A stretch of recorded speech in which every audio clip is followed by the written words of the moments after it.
I'm Carole Taylor. On this edition of Journal, we talk with a woman who embodies the gold standard of leadership. But what does it take to be a really great leader?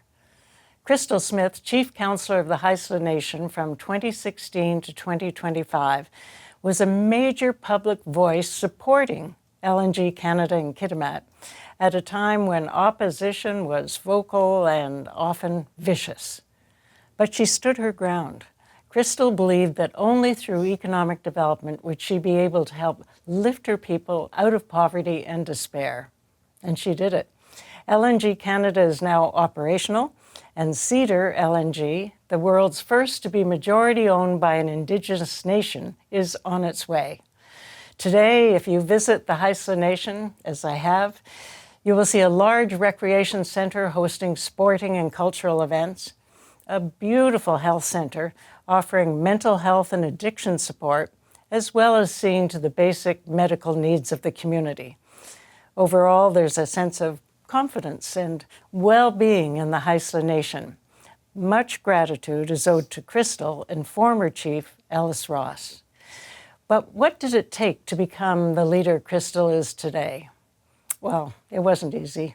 She's talked very emotionally about her personal or family connection to sexual abuse, drug addiction, and suicide. Was being a woman an advantage or a disadvantage on this journey? Was being Indigenous an advantage or a disadvantage? There are lessons to be learned from one woman's already successful life, and she's just beginning. Former Chief Counsellor of the Haisla Nation, Crystal Smith, joins us after this message. Crystal Smith is with us, and I'm so happy to see you again. Last time was in Kitimat, yes. And you must feel really good about your accomplishments because now LNG Canada is operational and Cedar's really on its way.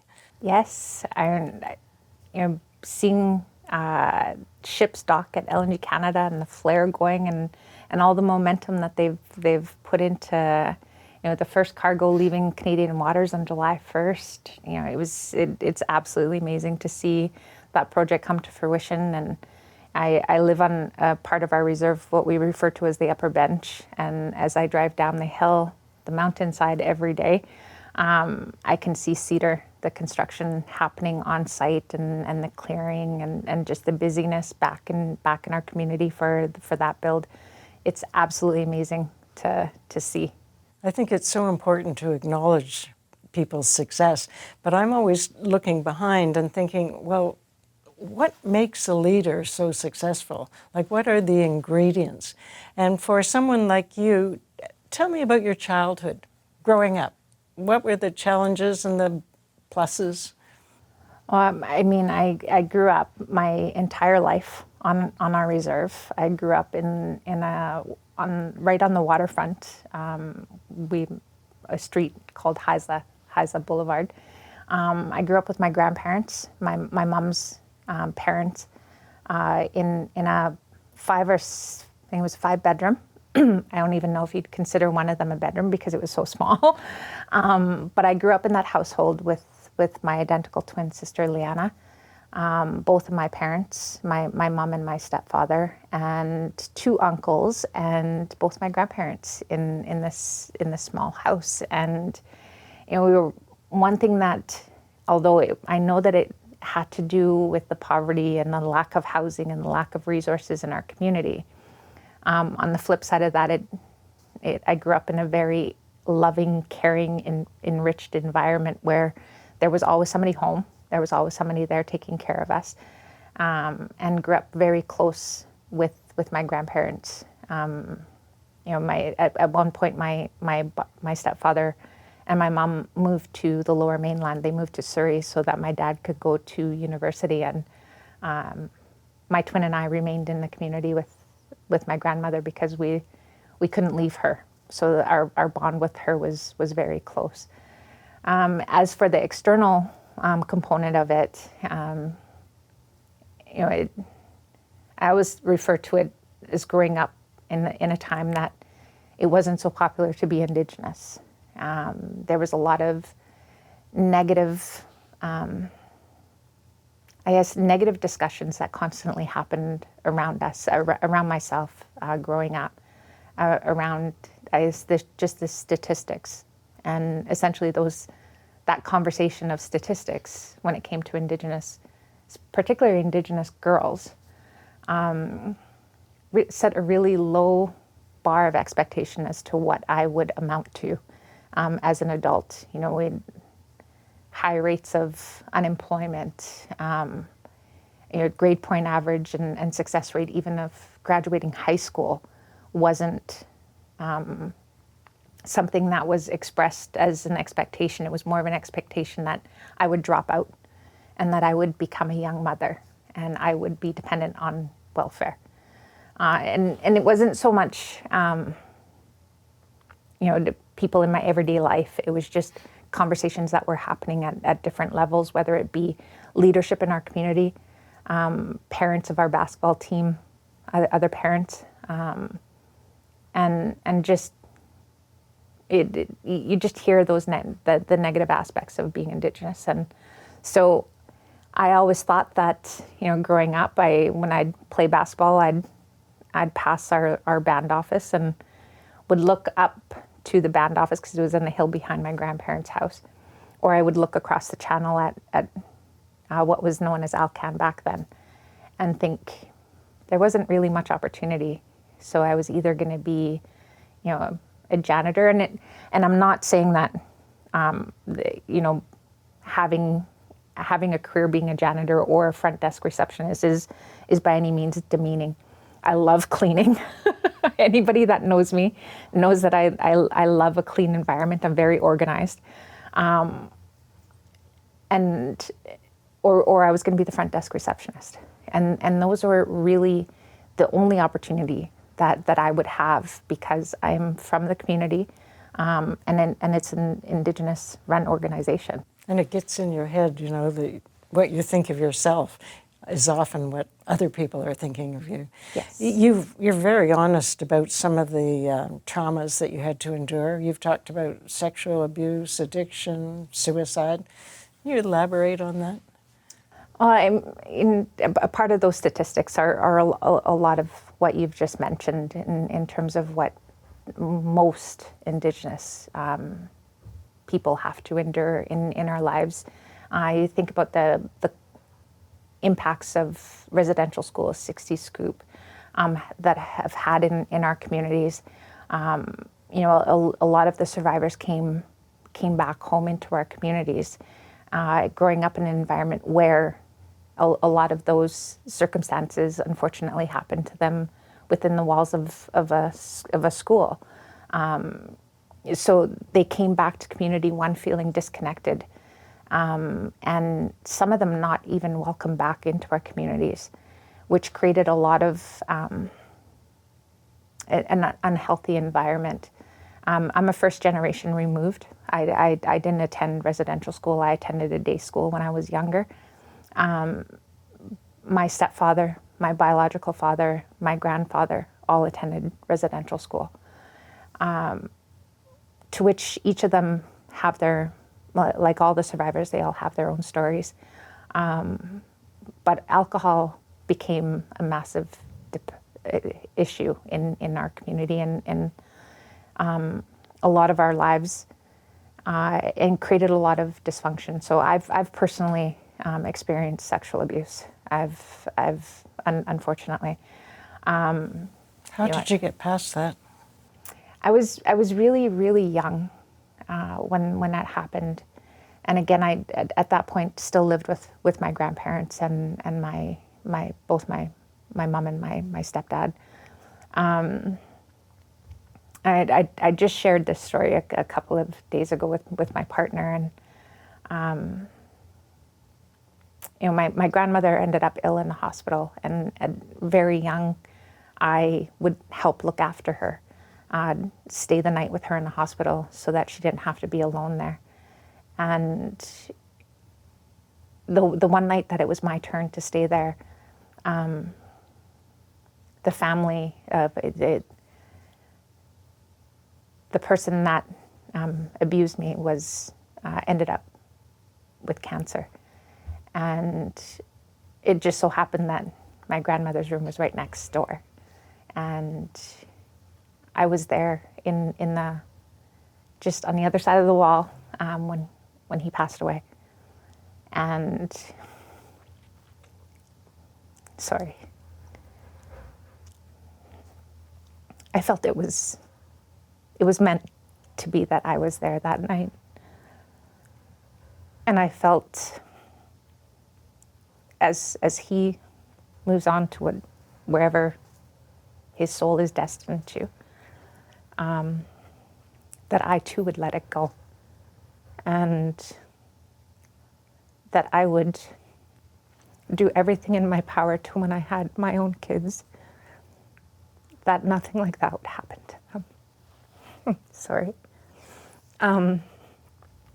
So essentially when I didn't have to see him or encounter him, I just let that go. And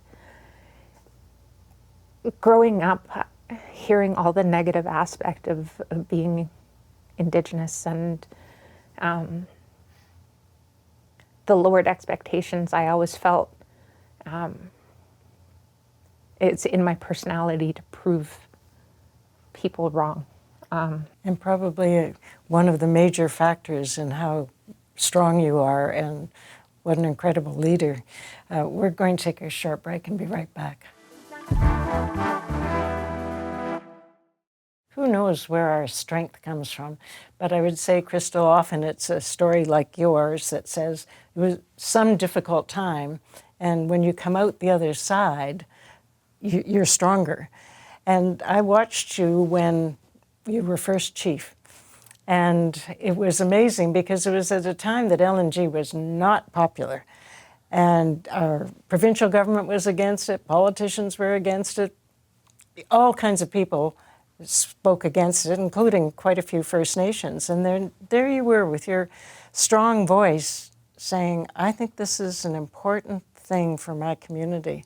Where did you get the strength? Because you had some of your own people criticizing you. Yes. We had Indigenous people that were in extreme opposition of the pipeline. However, my community of our band membership were very supportive of the project and of the pipeline. But I honestly felt it was important for the project to go ahead because of my past experience in terms of everything that had happened to me because of residential school and because of the 60s scoop and all the, I guess, the dysfunction that it created in our communities. There was no other solution. There were no solutions coming from the federal government. There was no solutions coming from the provincial government. Essentially, nobody was coming to save our community. And I felt that through past leadership in terms of what their vision was, Ellis Ross talking about how economic development can help shift the narrative in our communities. And being firsthand experience of some of the negative impacts of contact, the sexual abuse, the poverty, the suicides in our communities. I felt it was important for our people to have a chance at life, to have an opportunity to live a good quality of life that all other Canadians have the opportunity to live. And it was through LNG Canada and Coastal GasLink that I saw that opportunity and felt it was important for people that had similar experience that I had to have programs and services that helped us heal, connect back to our culture and our language, and thrive in life. And now our community is able to provide that. Our community's developing culture and language programs. My twin sister is becoming a phenomenal Haisla language teacher. She absolutely amazes me in terms of what she's been able to accomplish. I see her strength, although she's very strong and independent, much like what has been described about me, even more so, I believe. And I see more of her, I see more of a confidence in her that she's learning that. And I think the impact that that would have on all of our generations to be able to say that they can speak our language. You know, the opportunities that LNG Canada is providing in terms of operational jobs, you know, careers. They're not jobs, they're careers. And not only a focus on LNG, but everything else that economic stir has brought to our community, whether you want to be a teacher, a doctor, a nurse, you know, they're all in demand. So that opportunity and that exposure is there for my daughters, for my grandsons. It's a whole different world in terms of what my daughters are being exposed to. And the expectations are far, far different from when I was growing up. I have expectations of both my daughters going to university. I have expectations of both of them contributing if they choose to come back home and contributing to a better environment for our future generations. And you were on the front lines, of course, because as you say, it was a different time. But like politicians we see today, and often women politicians talk about it, the insults come at you fast and furious. I assume they were personal for you? Yeah. I was very fortunate not to know that Facebook had a spam folder in your inbox during the actual time that everything was occurring. It was after all the blockades kind of stopped in the country, and a lot of that sensationalism kind of died down a bit. I was messing around with my settings on my phone and came across this spam folder, and the amount of messages that were in that folder were definitely something to read, and all directed at me. You said you were called an apple? Yes. What does that mean? You're red on the outside and you're white on the inside. It's just another way of saying that I was colonized. I was supporting all of these projects because I was a capitalist, and I was destroying our environment and destroying our culture, and it was quite interesting to read. I actually think I still have a few of those messages as a odd reminder of the times and the experiences that I had personally. Was there a time in the midst of all that you thought, oh, this is not worth it? You know, we host on the coast, we host an all-native basketball tournament. You know, upwards of 30 to 50 basketball teams come to Prince Rupert for a week to play. And during that time, a lot of the blockades were happening. So it was in February that the time the tournament's being held. And there's an opening ceremonies where all the basketball teams you're all in one place. And it's the only time during the week that happens. And often it's used for some political messaging because of just the atmosphere, and we're all Indigenous. There was a point at that moment in time where I was concerned, not about myself personally, but just for our community in regards to how we were being portrayed as sellouts and trampling other communities' rights and title. But my siblings were very, very concerned about my well-being. They actually wouldn't even allow me to go to the bathroom by myself because of the fear that they had. And that was a real eye-opener in terms of where were we at. Because this was an Indigenous community broadly. Yes. But it was also during that same time where I saw the unity of my community come together. And, you know, whether that was in person where they were asking if I was okay, and, you know, talking about the support of the project, it felt I felt very supported. We were coming together for something that we believed in that was going to change the trajectory of our community. And it was very, like, a really split second that I was thinking, what am I putting myself in a position for? But not only myself, like, my daughters were with me. but our community, and that's absolutely, it wasn't that just that one moment. Our community is very close knit. When we believe in something, we come together and we support one another, and that's what they did. And it provided me a lot more inspiration and momentum to keep pushing for what we believed was in the best interest of not only our people today, but of future generations. So what advice do you give the young women who are coming along? You have a long line of very strong women that have been supported by our communities. You have, we've had a lot put against us. A lot of things have been meant to destroy our culture and our way of being. And through the bloodline of our ancestors, we didn't get wiped out. And you are an example of what is possible. Thank you so much for being with us today, and can't wait to see what's next for you. We'll be back in a minute. Former Haisla Chief Crystal Smith continues to serve, this time as a recently named member of Prime Minister Carney's Aboriginal Advisory Council. It will be Crystal's job, along with 10 other First Nations leaders, to give advice to the Major Projects Office as it considers which infrastructure projects will proceed and on what basis. Let me know your thoughts on YouTube. Till next time, I'm Carole Taylor.